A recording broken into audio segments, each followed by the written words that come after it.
Bonjour à tous, merci de nous rejoindre sur Guisen TV pour cette nouvelle émission. C'est la matinale de l'info. On va commencer dans quelques instants avec les titres de l'actualité. Mais avant cela, je vous présente nos invités d'aujourd'hui. C'est d'abord Boaz Bismuth, rédacteur en chef à Israël Hayom, avec lequel nous parlerons de sport et de politique. Bonjour Boaz. Bonjour. Et puis Ilana Attali qui nous rejoindra en seconde partie d'émission pour faire le point sur une minorité israélienne pas comme les autres et spécialement bien intégrée, ce sont les Druzes israéliens. On en saura davantage en deuxième partie d'émission. Et puis tout de suite les titres de l'actualité, c'est cette fois-ci avec Elsa Mimoun. Elsa, on vous retrouve, bonjour. Bonjour Myriam, bonjour à tous. On ouvre cette édition ce matin avec le Mali. Des magasins supposés appartenir à des Arabes assimilés aux islamistes ont été pillés mardi à Tombouctou par une foule en colère au moment où des donateurs réunis à Addis Abeba promettaient plus de 455 millions de dollars pour aider le Mali sur les plans militaires et humanitaires. Face au risque d'exaction et de représailles, le Premier ministre français Jean-Marc Ayrault a souhaité le déploiement rapide d'observateurs internationaux pour veiller au respect des droits de l'homme. En Somalie, au moins 6 personnes, dont des soldats, ont été tuées mardi dans un attentat suicide perpétré à Mogadiscio devant les bureaux du Premier ministre Abdi Farah Shirdon Saïd, sorti indemne de l'attaque. C'est ce qu'ont affirmé les responsables somaliens. Les violences se poursuivent dans les grandes villes d'Égypte où les affrontements entre manifestants et forces de l'ordre ont fait près de 50 morts en 3 jours. La plupart des victimes sont tombées à Port Saïd. L'opposition refuse toujours le dialogue national proposé par Mohamed Morsi, qu'elle considère comme responsable des divisions du pays et de la répression sanglante de ces derniers jours. Une figure clé du gouvernement égyptien, Morsi Fatih Chirab Edim, parle de la Shoah comme d'un mythe inventé par l'industrie américaine et estime que les 6 millions de juifs n'auraient pas été exterminés. En Syrie, un nouveau carnage s'est produit à Alep. Au moins 65 jeunes hommes exécutés d'une balle dans la tête ont été retrouvés dans un quartier rebelle d'Alep. C'est ce qu'a indiqué mardi l'Observatoire syrien des droits de l'homme. Le médiateur international en Syrie, Lakhdar Brahimi, a lancé mardi à l'ONU un cri d'alarme sur la guerre civile qui a atteint, je cite, des niveaux d'horreur sans précédent. Toujours en Syrie, après avoir parlé des succès militaires de l'armée et alors que la Syrie est toujours plongée dans une effroyable guerre civile, le dictateur syrien Bachar al-Assad a évoqué en public la grossesse de sa femme Asma. C'est ce qu'a rapporté un journal libanais. La naissance de ce 4e enfant est prévue pour mars prochain. À propos d'Israël, Benjamin Netanyahou salue Stanley Fischer qui a permis selon lui le succès de l'économie israélienne en dépit de la crise mondiale. Le Premier ministre Benjamin Netanyahou a reçu mardi le gouverneur de la Banque centrale d'Israël qui l'a informé publiquement de son départ anticipé le 30 juin prochain. Depuis tant, Stanley Fischer était en poste. On lui attribue notamment la stabilité de la monnaie israélienne ainsi que la traversée sans dommage de la crise financière internationale. Et toujours en Israël, le Premier ministre Benjamin Netanyahou sans doute assuré de devenir à nouveau Premier ministre. En effet, il recevra 80 recommandations sur 120 de la part des députés élus à la Knesset d'ici les 2 prochains jours, notamment de la part du parti Yesh Atid. Le président Shimon Peres recevra dès aujourd'hui les différents représentants des partis élus au Parlement cette semaine. L'Agence internationale de l'énergie atomique juge crédible le démenti iranien des informations de presse faisant état d'une explosion survenue la semaine dernière sur le site d'enrichissement d'uranium de Fordo. Nous croyons comprendre que l'Iran a nié qu'un incident soit survenu à Fordo. C'est conforme à nos observations, c'est ce qu'a affirmé Gilles Tudor, porte-parole de l'agence dans un communiqué. Et pour terminer, les États-Unis, le Sénat américain a approuvé une très large majorité mardi la nomination de John Kerry, 69 ans, à la tête de la diplomatie des États-Unis, en remplacement d'Hillary Clinton, qui quitte le gouvernement au bout de 4 ans. Voilà, c'est la fin de cette édition. Retour tout de suite sur le plateau de votre matinale avec Myriam Danan. Excellente journée à tous.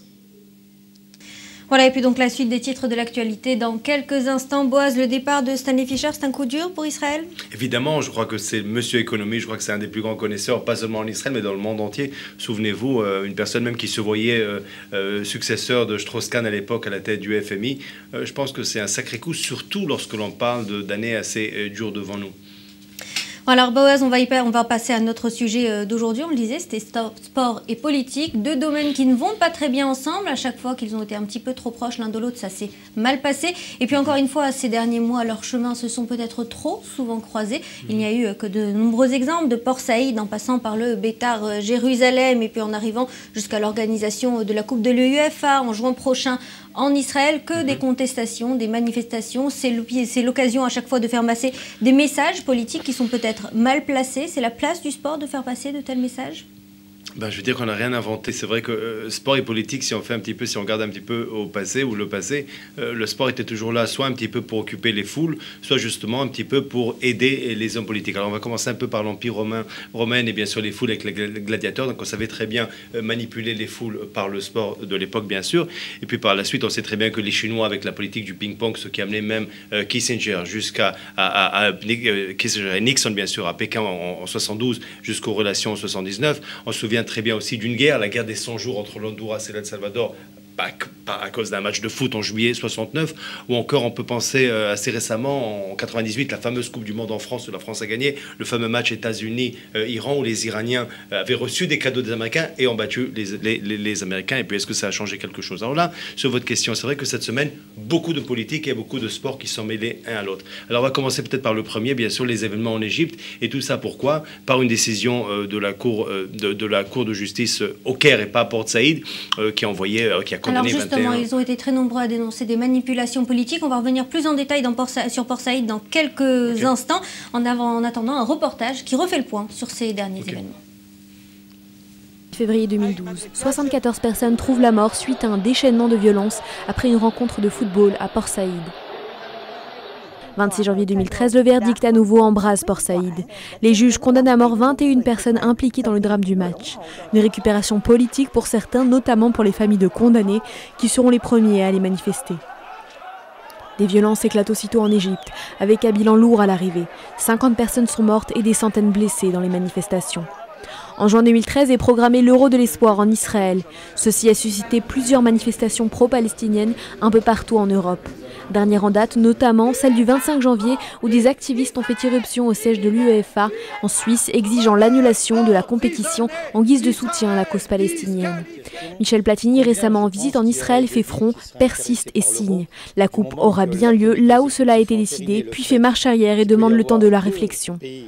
Le Beitar Jérusalem, une des principales équipes de football d'Israël, aussi bien connue pour ses performances que pour ses supporters. Dans les tribunes, plusieurs individus profèrent régulièrement des propos racistes et appellent à ne pas engager des joueurs musulmans étrangers, comme le propose et compte bien le faire le propriétaire de l'équipe Arkadi Gedamak. Seulement voilà, l'équipe est censée rencontrer des joueurs de la ville arabe israélienne de Oum El-Fahen prochainement. Afin d'éviter les perturbations, la Fédération israélienne de football envisage de ne pas autoriser les supporters à être présents dans les tribunes. L'équipe arabe est montée au créneau et somme la direction de laisser ses supporters assister à la rencontre pour donner une image de football israélien plus conforme à la réalité que celle que veulent projeter avec un manque de fair-play navrant quelques supporters opposition condamnés par les sportifs et les médias locaux. D'ailleurs, un match entre Oum El-Fachem et le Beitar Yerushalayim qui s'est déroulé dans le calme hier soir avec ce score que vous venez de m'apprendre, Boaz, 5-0. Tout est bien, qui finit bien. Et 5 partout dans les arrestations avant le match. Il y avait aussi des arrestations. C'est vrai que finalement, comme le film de Loulou, je pense tout ça pour ça, finalement, ça s'est très bien déroulé, bien passé. Parce que je pense que les joueurs eux-mêmes ont vu à quel point certains de leurs supporters portaient atteinte à l'image de leur équipe. Une belle équipe de football, finalement, le Beitar de Jérusalem. Mais je dirais que c'était quelque chose de complètement inutile de la part de quelques supporters stupides. Et malheureusement, c'est toujours comme ça. C'est les équipes qui subissent leurs supporters, pas seulement en Israël. Et puis un message qui ne correspondait d'ailleurs pas à la réalité, celle qui est vécue au quotidien par les joueurs, avec une parfaite intégration des joueurs juifs aux musulmans. C'est ce qu'a voulu mettre en avant également Shimon Peres dans une lettre hier au Beitar Yerushalayim. Mais c'est ça le dommage, justement, que c'est... on a eu des élections en Israël il y a quelques jours à peine, et on a vu très bien les partis qui sont passés. Donc on ne peut pas parler de ce pays comme un pays raciste. Moi, ça me rend hors de moi. Mais d'un autre côté, il est vrai aussi qu'on a vu les pancartes, on a vu ce refus de certains supporters qui se sont même fait interviewer à la radio pour expliquer qu'ils ne voulaient pas d'étrangers ou de certains étrangers. C'est carrément pas du tout dans l'air du temps. Mais je vais dire juste une chose à ces mêmes supporters de Jérusalem. Imaginez par exemple demain un grand joueur de foot décide Ronaldo ou Ronaldinho, je suis déjà un peu perdu les noms, mais se convertit à l'islam, garantit, ou Messi par exemple, se convertit à l'islam, peut marquer 40 buts et veut venir jouer à Beitar Jérusalem. Je veux voir les mêmes panneaux dans ce cas-là. Ils l'accueilleront sans aucun doute à bras ouverts. Exactement. Alors un mot, Boaz, également. Selon vous, est-ce qu'il s'agissait de quelques éléments perturbateurs? C'est le message sur lequel insiste aujourd'hui la direction du Beitar Jérusalem, ou bien un phénomène duquel il faut s'inquiéter? Déjà, bien sûr qu'il faut s'inquiéter. Il faut s'inquiéter parce que ces éléments existent et parce qu'ils se réclament. Ça veut dire qu'ils n'ont pas du tout honte de ce qu'ils ont dit. D'un autre côté, est-ce que c'est la majorité des supporters de Beitar Jérusalem? Il faut savoir une chose dans des équipes de football. Un stade, quand il y a des stades de 20 000 personnes, 30 000 personnes, 10 000 personnes, 5 000 personnes. Et parfois, dans des équipes comme Beitar Jérusalem, ils ont des supporters à travers le monde. Alors, est-ce que ça reflète ce que la ligne directrice du club? Là, je serais beaucoup plus inquiet. Encore une fois, le fait que ça se passe et ici, et en plus, cette pancarte, je pense, en plus, c'était ô combien symbolique. C'était le jour international de la commémoration de la Shoah. Donc justement, on s'attend de nous, et surtout nous, en Israël, où on est vraiment, je dirais, sous la loupe de la communauté internationale, imaginez quel joli cadeau, ces quelques stupides supporters. Quand je dis quelques-uns, malheureusement, c'est pas 5 ou 6, peut-être c'est quelques centaines. Malheureusement, regardez le mal qu'ils font, d'abord, avant tout, à ceux qu'ils aiment le plus, c'est leur équipe, mais en plus, à toute la nation. Un mot des équipes arabes israéliennes, celle d'Oum El-Fachem qui a joué hier à Jérusalem. Elle revendique une parfaite intégration avec les autres équipes israéliennes, c'est la réalité? Mais évidemment, il y a des Israéliens qui jouent, je pense bien à une équipe comme Sahnin, je pense bien à des joueurs, Walid Badir, un ami, un garçon que j'aime beaucoup, qui est un des éléments clés de l'équipe nationale. Je pense déjà, il y a quelques dizaines d'années, je pense à Rifat Tourk, un grand joueur israélien qui était à Jaffa. Je me souviens, moi, petit écolier, bien sûr, israélien, juif de Tel Aviv, qui le regardait avec quelle admiration, même si je ne supportais pas son équipe. Et je pense tellement à Zahir Armeli, au Maccabi Haïfa, où j'étais toujours étonné, je vais faire un petit scoop, comment à la mi-temps il pouvait fumer une ou deux cigarettes et après marquer 1 ou 2 buts. Donc je pense que ça a toujours été le cas. Et encore une fois, malheureusement, on oublie toutes ces années où l'équipe nationale d'Israël avait bien sûr ces joueurs arabes qui sont israéliens, qui sont exactement comme les autres joueurs. Et malheureusement, quelques supporters stupides, qu'a priori, d'après leur langage, c'est à peu près niveau bac moins 12, réussissent à mettre tout le monde en émotion. Voilà, alors Boaz, si vous le voulez bien, on passe à l'Égypte avec un autre match qui avait eu des conséquences bien plus dramatiques que celui d'hier soir. C'est bien sûr le match en Égypte de Port Saïd. On se rappelle des dizaines de morts, des centaines de blessés et puis surtout des accusations de manipulation de la foule. Que s'est-il vraiment passé à Port Saïd? Est-ce qu'on le sait quelques mois plus tard, alors que justement un verdict encore plus contesté que ces derniers événements a été rendu? Ah là j'ai du mal à comprendre les autorités égyptiennes. On va faire un peu d'ordre. 1er février 2012, ce fameux match à Port Saïd. Port Saïd contre l'équipe de El Ali, grande équipe égyptienne. Il faut savoir qu'il y a 2 équipes au Caire, El Ali et Zamalek. Et ces équipes-là, ces 3 équipes dont je parle, ils ont une chose en commun, comme l'équipe de Jérusalem, comme l'équipe de Marseille, comme l'équipe de Liverpool, ils ont ce qu'on appelle les ultras, donc les gros supporters fanatiques. Et non, pourquoi est-ce que je suis très étonné? Quand il y avait les événements de Tahrir, et votre invité, donc moi en l'occurrence, j'étais à Tahrir, j'ai couvert ces événements et j'ai vu ces mêmes supporters, les fameux ultras de El Ali, qui étaient là. C'était par ailleurs les premiers manifestants qui venaient à Tahrir et qui appelaient la foule. Ça veut dire que les supporters de foot et surtout les supporters, les ultras, étaient très concernés, très mobilisés dans cette révolution. Alors pourquoi, où est-ce que je veux en arriver? On commémore, on célèbre, ce que vous voulez, 2 ans pour la révolution de Tahrir. Donc déjà, le Caire, déjà le pays est en tension. Déjà on voit qu'il y a des morts au Caire. Ce procès a débuté il y a 2 mois. Pourquoi ce jugement juste le jour des 2 ans? Donc déjà c'était stupide de choisir cette date. Par la suite, je dirais encore une chose. Qu'est-ce que le peuple a demandé? Le peuple a demandé bien sûr du pain, le peuple a demandé de la justice, et de la justice, liberté et justice sociale. Qu'est-ce qu'on lui donne là? Un procès de 2 mois dans lequel, qu'est-ce que disent les autorités? On n'a pas peur de confronter la réalité et de confronter aussi les autorités publiques, donc les agents de sécurité. Et le tribunal, qu'est-ce qu'il décide? Les 21 supporters, donc on condamne à mort, et les 9 responsables, dont les 9 agents de sécurité, y compris des policiers et des soldats, ou des officiers plutôt, là, on repousse la décision pour un délai plus tard. Donc là, franchement, c'était presque appeler la foule à manifester. Et là, je vais dire que dans un moment tellement délicat pour l'Égypte, ce match-là de Port Saïd a prouvé 2 choses. La première, que l'Égypte, d'après Moubarak, il n'y a plus d'homme fort qui peut mettre de l'ordre, c'est-à-dire que ce n'est plus contrôlable. La preuve, c'est 79 morts. Alors on parlait réellement à l'époque, souvenez-vous, de manipulation, que exactement on n'a pas fait le nécessaire. Alors justement, est-ce qu'on n'a pas finalement l'impression que de l'époque de Morsi à l'époque de Moubarak, pas grand-chose n'a changé finalement, si ce n'est cette tête qui est à la tête de l'Égypte aujourd'hui? Non, je l'ai écrit ce matin encore au journal, le sang est le même sang, les slogans sont les mêmes slogans, les revendications sont les mêmes revendications, sauf que le président n'a plus le même nom. Je dirais peut-être. Et plus le même parti. Alors la seule chose que Morsi a pour lui, bon, il est vrai aussi que on peut bien sûr compter, on ne va pas aller les compter un après l'autre les manifestants, mais il est évident qu'il y a 2 ans, 1 an, il y avait beaucoup plus de manifestants qu'aujourd'hui, ça c'est clair. Mais l'ambiance, elle est terrible.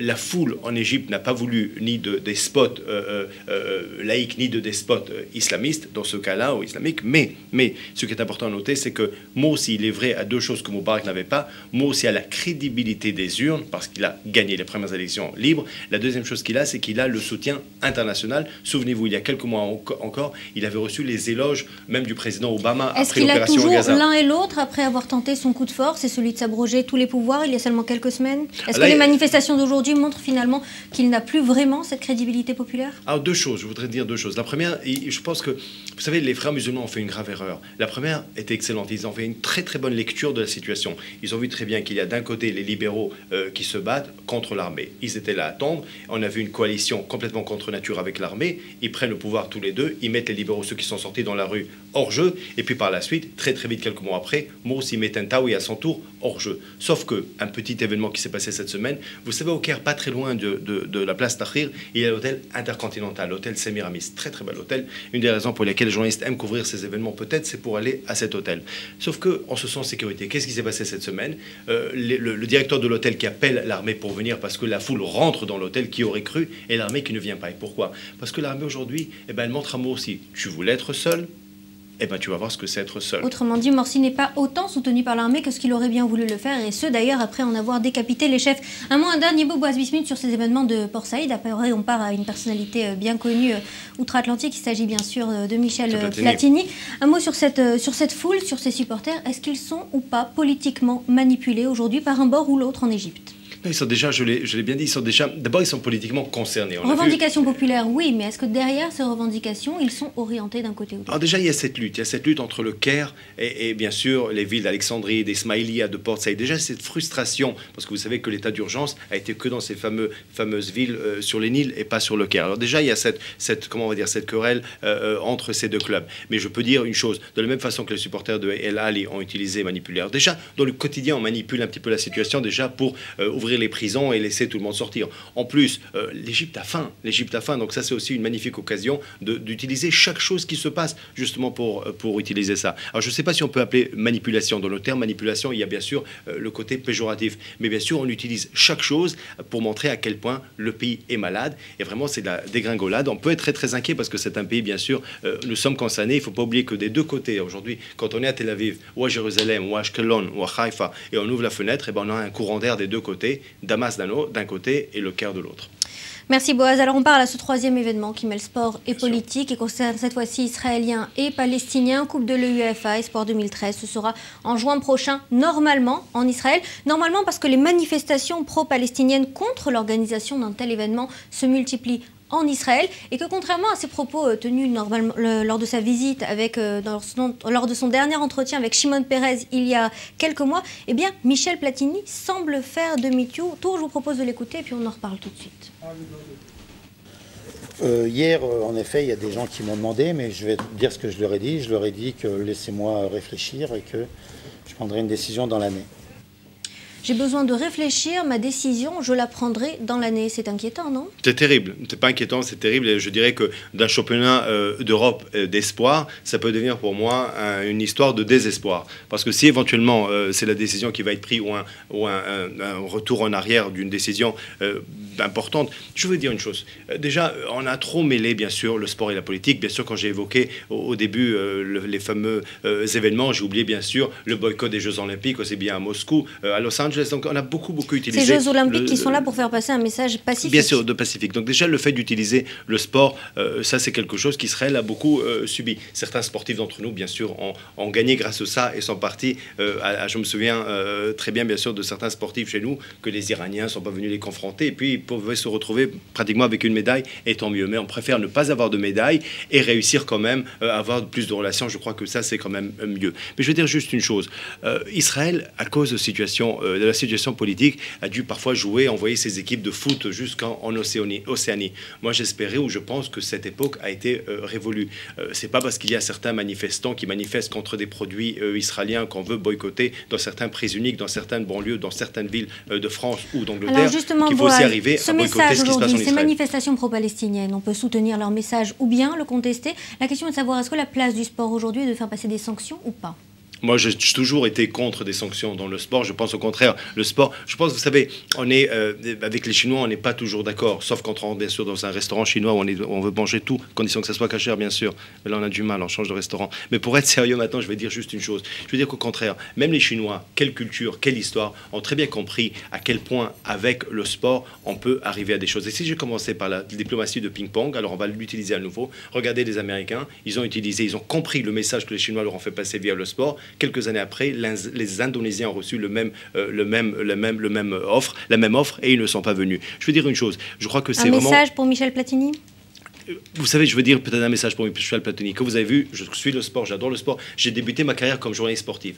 Par la suite, bien sûr, j'ai interviewé, j'ai vu y compris les grands du monde arabe jusqu'à Kadhafi et même Perse, Ahmadinejad et Khatami. Pour moi, un de mes plus grands succès, c'était mes 2 interviews que j'ai fait avec Michel Platini. Pour moi, c'est quelqu'un que j'admire, que je respecte, et quel joueur, bien sûr. Mais il faut montrer que son talent de manager et de presque de politique, parce que sport et politique, on voit à quel point c'est proche, et ben on va espérer qu'il va être aussi bon comme manager, que décideur, que footballeur. Bon, en tout cas, réponse attendue dans l'année de Michel Platini. Merci pour ces explications. Merci à vous. Boaz Bismuth.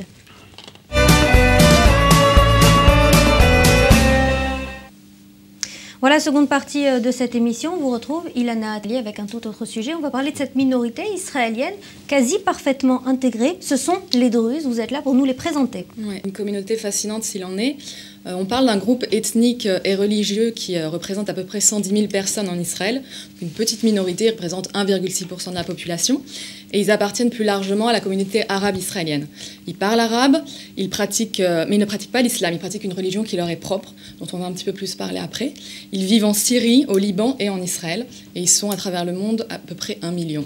Vous les incluez dans la minorité arabe israélienne et pourtant ils semblent bien plus intégrés. Ils font notamment leur service militaire. C'est assez surprenant. Tout à fait. Alors, ils font partie de la minorité, enfin de la communauté arabe israélienne qui représente 20% de la population israélienne. Mais à l'inverse des Bédouins, par exemple, desquels je parlais il y a quelques semaines dans une précédente chronique, ils sont très patriotes et ils ont un sentiment d'appartenance très fort envers la nation israélienne. Alors, il faut savoir que ça vient de leur culture. Simplement, aussi bien qu'un druze syrien va être loyal et fidèle à la nation syrienne, un druze israélien le sera de la même façon à la nation israélienne.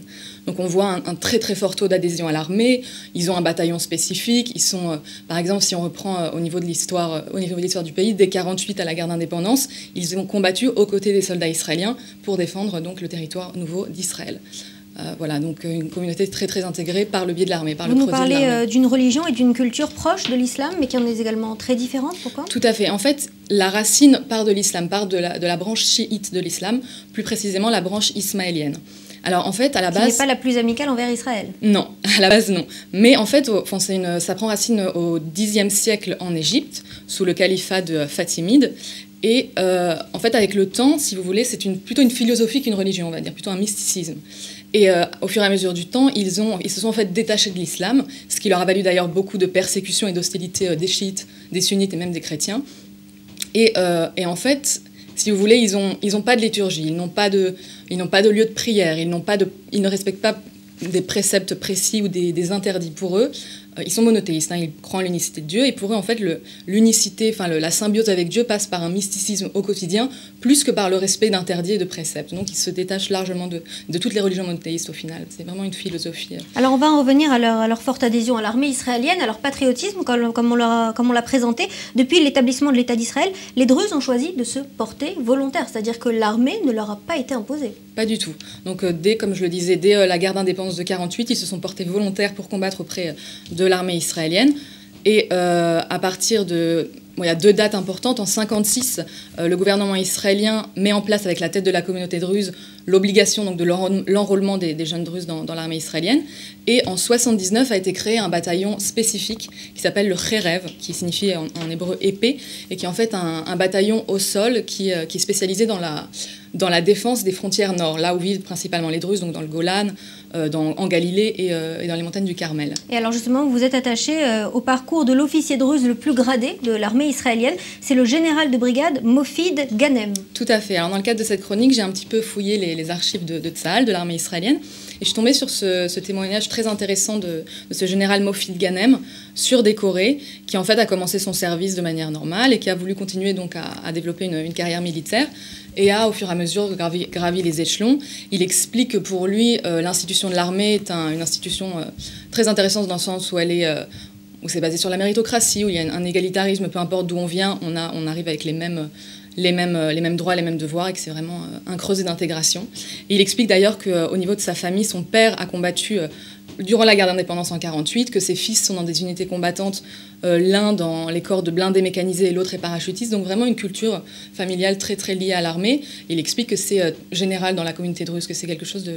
Vraiment, c'est un symbole de réussite sociale, c'est un creuset d'intégration, c'est très important. J'imagine, Boaz, qu'au cours de votre carrière de journaliste, vous avez croisé de nombreux soldats druzes au sein de l'armée israélienne. Oui, j'aimerais même ajouter, d'abord c'est très intéressant et je suis très content même que vous parlez de nos amis, les druzes, les grands amis, et peut-être pas comme journaliste, mais justement comme diplomate. À Nouakchott, en Mauritanie, vous savez, la vie d'un ambassadeur israélien n'était pas facile pendant 4 ans, mais pas facile du tout. Puis il y avait une fois un sommet des parlementaires européens, et mon plus grand allié, mais il fallait voir avec quelle férocité il défendait Israël, beaucoup mieux même que l'ambassadeur à l'époque, qui était moi, c'était le député Ayoub Kara, quel patriote. Et par ailleurs, je vous entends parler maintenant, et je vais courir après l'émission, voir s'il est rentré à la Knesset ou pas, je ne sais même pas. Il n'est pas rentré à la Knesset, c'est ancien ministre du Likoud, mais il a très bien tenu son rôle de ministre des minorités au cours du précédent gouvernement. Une intégration réunie finalement pour cette minorité druze qui sont même impliqués en politique, Ilana? Oui, alors une intégration réussie, mais il faut quand même mettre en balance le fait que c'est une société qui est très fermée sur elle-même. Donc notamment, il est impossible de se convertir à la religion druze. C'est une religion qui non seulement n'est pas prosélyte, mais en plus exclut complètement la conversion, parce qu'ils croient en la réincarnation et que pour eux, chaque âme druze de ce temps-là est l'âme réincarnée d'un druze d'il y a 5 ou 10 siècles. Donc vraiment une religion qui est fermée sur elle-même, ils ont très peur des exactions, des persécutions, donc ils se cachent dans les montagnes, il n'y a pas de mariage mixte, ça n'existe pas, enfin vraiment très fermée sur elle-même, mais en même temps très intégrée à la société israélienne, donc cette espèce de contradiction. Dans les universités, dans l'armée, et puis même dans la politique. Boaz, on va vous laisser le mot de la fin. La minorité bédouine, on a souvent critiqué son manque d'intégration, le manque d'effort aussi du gouvernement israélien pour qu'il s'intègre peut-être davantage. Est-ce que finalement, aujourd'hui, le gouvernement israélien en donne à la minorité druze autant que ce qu'il reçoit d'elle? Un mot sur les Druzes, je vois déjà que pour les conversions, alors il y a plus dur que nous, tant mieux, c'est rassurant pour Israël parce que le sujet est très important aujourd'hui. Concernant les Bédouins, on a vu cette semaine les médias en Israël, une des chaînes justement qui parlait un petit peu des violences qui se passent dans le Negev, il ne faut pas oublier cela. Bien sûr, un petit peu ces maisons construites ou ces lieux d'habitat de façon illégale, et ça oblige aujourd'hui le gouvernement et n'importe lequel qu'on va voir dans les jours ou semaines qui viennent à traiter ce sujet parce que ça commence à devenir un sujet, pas seulement de minorité, mais ça devient un sujet pénal. Voilà, et puis Ilana, on va finir sur ces images, des images Massakunta, c'est le titre de la vidéo que vous nous avez préparée. Oui. Vous allez nous expliquer de quoi il s'agit. Tout à fait, alors le Massakunta, là je pense que c'est l'entraînement du bataillon Rechev dans les hauteurs du Golan. Le Massakunta, c'est en fait la marche du béret. Donc c'est au bout de 4 mois d'armée, une marche pour passer en fait le cap suivant à l'armée. Et on va voir donc la marche des soldats druzes. Voilà, et puis donc une carrière militaire pour de nombreux d'entre eux. C'est la fin de cette émission. Merci de l'avoir suivi. Merci Boaz d'avoir été avec nous. Ilana aussi. Et j'attends mon béret, comme je suis venu à pied ce matin, j'attends mon béret. On vous le promet, c'est pour bientôt. La suite de l'information, c'est dans quelques instants sur Listen TV.